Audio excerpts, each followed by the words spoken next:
All right, y'all, welcome back to the show. It's Anti-War Radio. I'm Scott Horton, and our next guest is Adam Morrow from Interpress Service, IPSnews.net, on the line from Cairo, Egypt. Welcome back, Adam. How are you? Good, thanks, Scott. Glad to be back.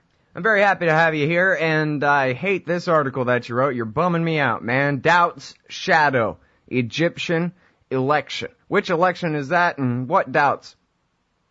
Well, let's see. We do have parliamentary elections are scheduled to begin. I guess it's this month now. Now that we're in November, parliamentary elections are supposed to kick off on 28th of November, and that looks set to go down. The elections that are in doubt, though, mainly are the presidential elections, which people the people still don't know when those can be expected. It's looking like early 2013 at the very earliest. Mm-hmm. And now you but say... actually, well, in light of the fact, though, that parliamentary elections are just about to kick off, though, not too many people are sort of talking about presidential elections right now. Everybody is focused on parliamentary elections, especially also given the fact that you just had elections in Tunis, in which Islamist Al-Nahda party did very, very well in. So a lot of people are focused on Egyptian parliamentary elections now and what sort of government that's going to yield. Mm-hmm.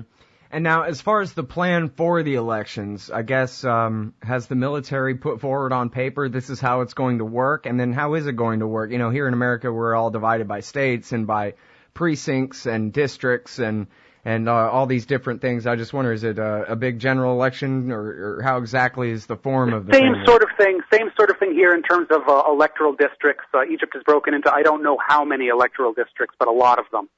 And these elections will basically be for the lower house of parliament, which is the People's Assembly.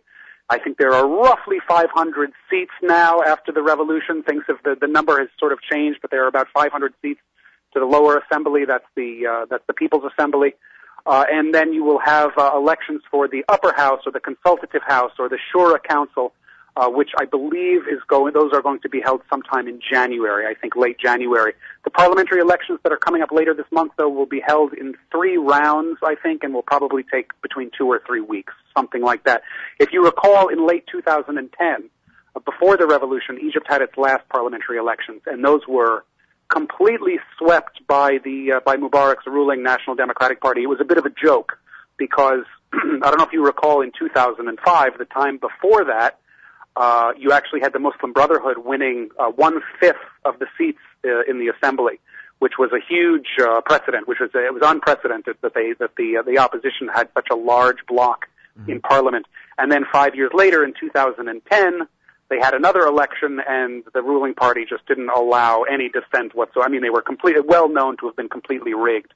And that, I think, the Muslim Brotherhood won 1 seat, down from 88 seats in 2005 down to a single seat. So the last elections in 2010 were widely seen as having been thoroughly and completely rigged by the ruling party. So people are very excited this time. This will be the first post-revolutionary poll in Egypt. So people are quite interested and quite excited to see what sort of results we're going to see. Now, what are we seeing in terms of political parties taking shape? Because, you know, of course, at least here in American politics, you have all these coalitions, right, where you have minorities and labor and whatever, all the different groups that make up the Democrats, that kind of thing. Are they still very fractured, or are they coming together into bigger parties there? They're coming together, albeit slowly. There are big alliances that have been formed, which have since broken up again, and people parties and individuals are realigning themselves. I mean, all of this has happened quite quickly, just in the last couple of months. Originally, under Mubarak, you had a handful of opposition parties which were widely seen as just being sort of this artificial opposition. You know, the regime allowed them to function with the understanding that they would never get any kind of majority in parliament, but their very existence allowed the Mubarak regime to call itself a multi-party system, to say that it was participating in a multi-party system when it was actually it was very farcical. Whereas this time around, in the wake of the revolution, you had the creation of something like 25 or 35 new parties have been created. So this makes things much more interesting and much more complex. It's actually kind of difficult to follow everything that's going on because there are so many newcomers, so many new faces in the political scene, so many new parties being born, that it's sort of difficult to sort of follow everything. The biggest one is the Freedom and Justice Party, which is the political arm of the Muslim Brotherhood, basically, and that was established only just a couple of months ago. Because in Mubarak's time, the Muslim Brotherhood was never allowed to become a party. It was never given an official party license, so it just sort of existed as an organization. And its candidates would run in elections as independents, but it didn't exist. It didn't have an actual party existence. Whereas now, this new Freedom and Justice Party is the Muslim Brotherhood's party. And then you also have several other Islamist parties that have come into being, 3 or 4. Some of them are Salafists, some of them are Sufi parties. And then you have an explosion of liberal, secularist parties as well, and several youth-oriented revolutionary parties that have all been created in the wake of the revolution. So it should be interesting. Mm-hmm. Well, now, in your article, Doubts Shadow Egyptian Election, you talk about how some of these parties say that they might boycott the thing. Right. Doesn't look good enough to participate in. What's the problem? Well, one of their biggest complaints is the fact that there is no people. All of these new post-revolution political forces wanted some kind of legislation or some kind of decree that would basically ban the former members of Mubarak's ruling National Democratic Party from political life. They wanted these people completely barred from political life. That meaning that they wouldn't be able to contest elections, they wouldn't be able to create parties, and that such a law hasn't really been forthcoming. So you do have elements of the old regime creeping into. A lot of them are running as independents. Some of them are running on the tickets of newly created parties. So that was the main contention of some of these smaller parties who had threatened to boycott elections. Although there's not too much talk of a boycott now. All of the big boys are all very keen to participate. So I don't think you're going to see much of a boycott. But what you will see is remnants of the former regime trying to stage a little bit of a comeback. And how likely is it, do you think, that they'll be able to? I mean, obviously they still have friends in high places, but they got the entire population against them at this point, don't they? Yeah, that's a very interesting question. I would hesitate to say the entire population. I think there are probably a lot of Egyptians, probably more than we'd like to admit, that probably benefited from the former regime, and would probably and many of them also have sort of become there's a lot of the public has become disillusioned with the revolution. They feel that that Egypt is less secure now than it used to be under Mubarak, and some people are actually voicing opposites, preferring saying that they would have preferred things to remain the way they were, as awful as they were. And again, this is a minority view. But there are certainly a lot of people out there who who benefited from the Mubarak regime and who would probably vote for an NDP holdover. Somebody who once served on the National Democratic Party. Well, the problem is, Mubarak was in power for so long, and the military basically owns all the property in the country. So of course they have anything of value really anyway. So of course they have all kinds of people who are directly connected to them for their livelihood. Right. It takes What's interesting a bit of patriotism and willingness to sacrifice, free goodies in favor of, justice for everybody else. Right. Yeah. There were a lot of beneficiaries in many different ways. One of the interesting things that we're seeing is a lot of these bastions of, these former regime bastions seem to be located in Upper Egypt and in the Nile Delta, which are two very rural areas of Egypt. One doesn't really associate much with politics, but actually which play a very big role, and places in which the National Democratic Party had its fangs very deeply embedded. Mm-hmm. So you are seeing sort of a resurgence of these former regime remnants. All right, now hold it right there, Adam. We got to go out and take this break, unfortunately. Sure. But when we get back, we'll talk a little bit about Egypt's new foreign policy with Adam Morrow from IPSnews.net. All right, y'all, welcome back to the show. It's Anti-War Radio. Talking with Adam Morrow from Interpress Service. That's IPSnews.net. Jim Loeb and his great crew of journalists over there. And he's on the line from Cairo, Egypt again today. And I was wondering, well, we were talking about the big changes in the with the upcoming election that, well, I guess what kind of changes could we possibly expect from the election of some of these newly formed parties to the parliament? Let's start there. Right. That's a good question. I mean, you sort of have to break it down between domestic differences, changes in domestic policy and foreign policy. I think certainly one of the things that's at the foremost of everybody's mind in the West is the future of. You mentioned foreign policy before we took a break, and that's the future of the Camp David peace agreement, for example. I mean, I know there's some fear in some quarters that a more Islamist, an Islamist-dominated parliament would abrogate the peace agreement with Israel. And I don't see that happening. I mean, all of the parties and all of these newcomers, all of them have sort of said that they would not, if they were to come to power, that they wouldn't abrogate the peace treaty, although they might modify it. So that's certainly something to bear in mind. I'm sure the United States is worried that a more Islamist Egypt would threaten United States interests in the region, or possibly could take steps to close the Suez Canal, or could bring Egypt could reestablish official relations with Iran, or something like this. But it's really too early to say though exactly which way things are going to go, and that's assuming that the elections go smoothly. I've heard that the ruling military council here has said that they would freeze elections. Basically, they would freeze polling in the event of large-scale elections-related violence. So I'm hoping that we're not going to see any sort of flare-ups or sectarian flare-ups or any sort of poll-related violence, which would give the ruling council a justification to freeze the polling. Because I mean, as you know, we've talked about before. This possibility that maybe these guys actually want to stay in power, and that they're looking.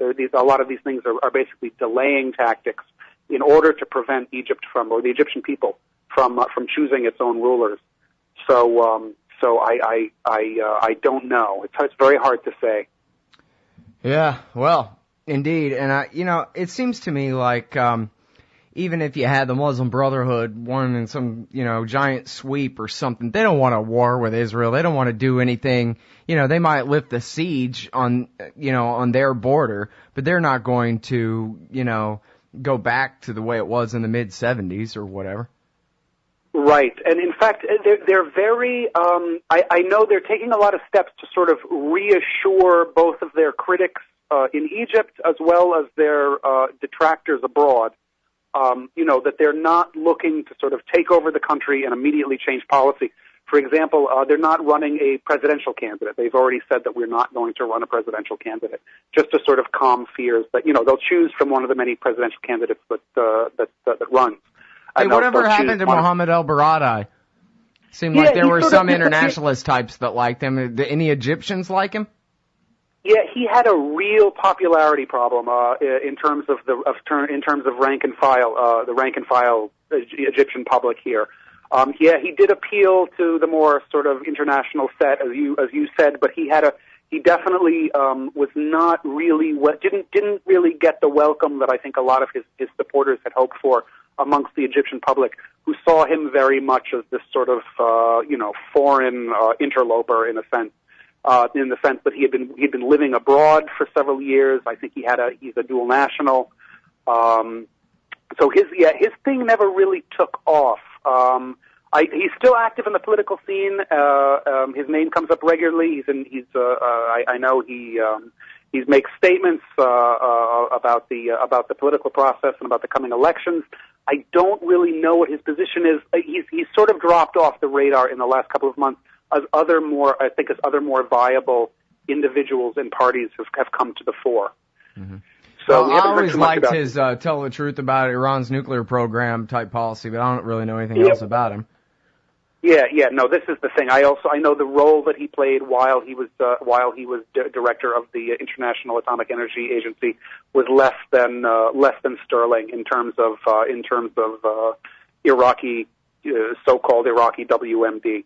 Well, yeah, that's certainly true. Although he did debunk the nuclear weapons program in February of 2003 before the invasion, debunked the Niger uranium forgery, said it took him and his men 30 minutes using Google or something to... Okay, it was always my feeling, I mean, I can't remember how strongly, I don't remember that episode, but it was always my feeling that if he was serious, he would have resigned his position. Given the fact fair enough.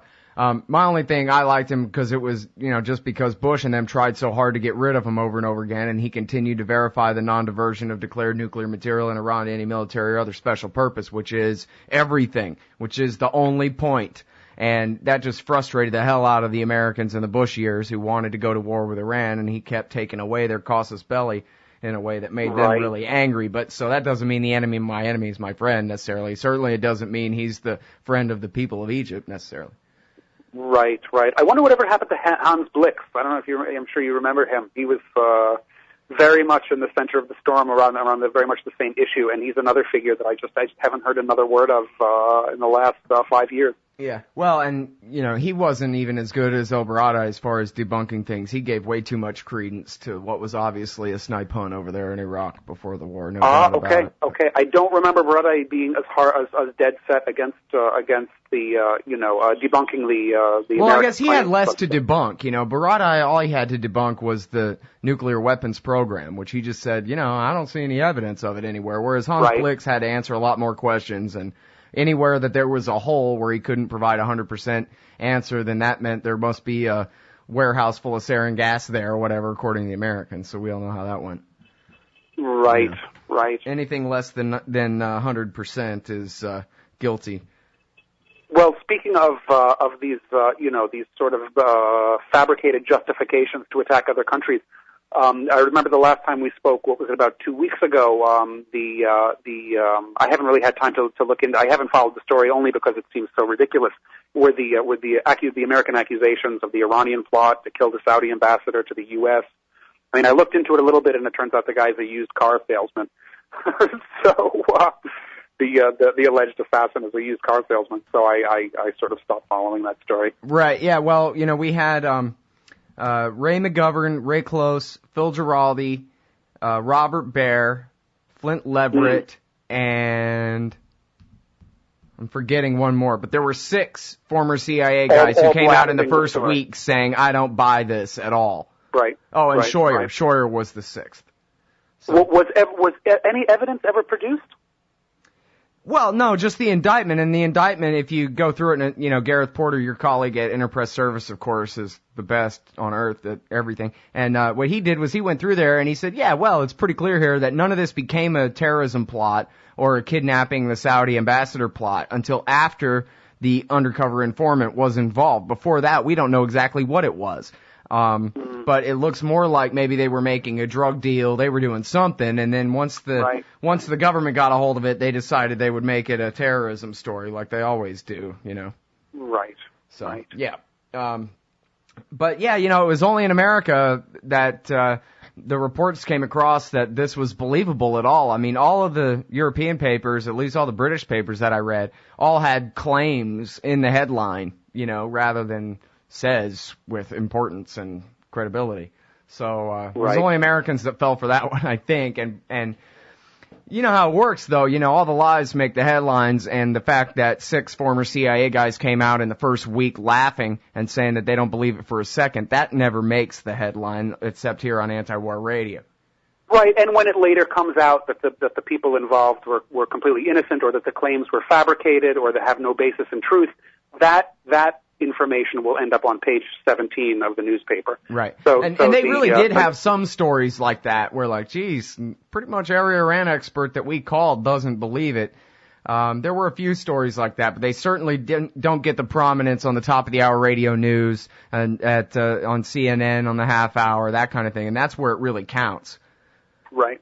But right. The only people that could buy into claims like this are people who have already been conditioned by watching, hundreds of hours of Jack Bauer on 24. Yeah, exactly. Just completely from the realm. It's just fantasy land. Yeah, the AM talk radio audience, in other words. I can't tell you how much I appreciate your time on the show as always, Adam. I hope we can catch up in about 3 weeks when these elections are going on. and anytime. See how it goes. Thanks very much. Appreciate Excellent. it. Sure. All right, everybody. That's the great Adam Morrow, Enterprise Service, IPSnews.net. That's it for the show today. See you tomorrow. Thanks for tuning in.